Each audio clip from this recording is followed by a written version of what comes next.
ఏ దిక్కులేని నాకు నువ్వే దిక్కు దేవుడా అని ఓ దొంగ గంగమ్మ తల్లి గుడిలో చొరబడి దొంగతనానికి పాల్పడిన ఘటన మంగల్పహాడ్ గ్రామంలో చోటు చేసుకుంది.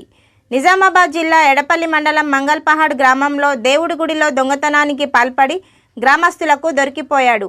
బుధవారం అర్ధరాత్రి అదే గ్రామానికి చెందిన ఓ వ్యక్తి దొంగతనానికి పాల్పడినట్లు గంగాపుత్ర సంఘం పెద్దలు తెలిపారు. అర్ధరాత్రి ప్రాంతంలో గంగమ్మ గుడి తలుపులు పగలగొట్టి అమ్మవారి మెడలో ఉన్న 6 గ్రాముల బంగారు పుస్తెలు, 20 గ్రాముల వెండి మెట్టెలతో పాటు హుండీలో ఉన్న 2,000 రూపాయల నగదును దొంగిలించినట్లు తెలిపారు. గతంలో కూడా ఆలయంలో దొంగతనం జరగడంతో అప్రమత్తమైన ఆలయ కమిటీ వారు ఆలయంలో సీసీ కెమెరాలతో నిఘా ఏర్పాటు చేశారు. అది తెలియని దొంగ దర్జాగా దొంగతనానికి వచ్చి పట్టుబడ్డాడు. దొరికిన దొంగను గ్రామస్తులు పోలీసులకు అప్పగించారు. ఈ మేరకు ఎడపల్లి ఎస్ఐ వంశీకృష్ణారెడ్డి అతనిపై కేసు నమోదు చేసి దర్యాప్తు జరుపుతామని తెలిపారు.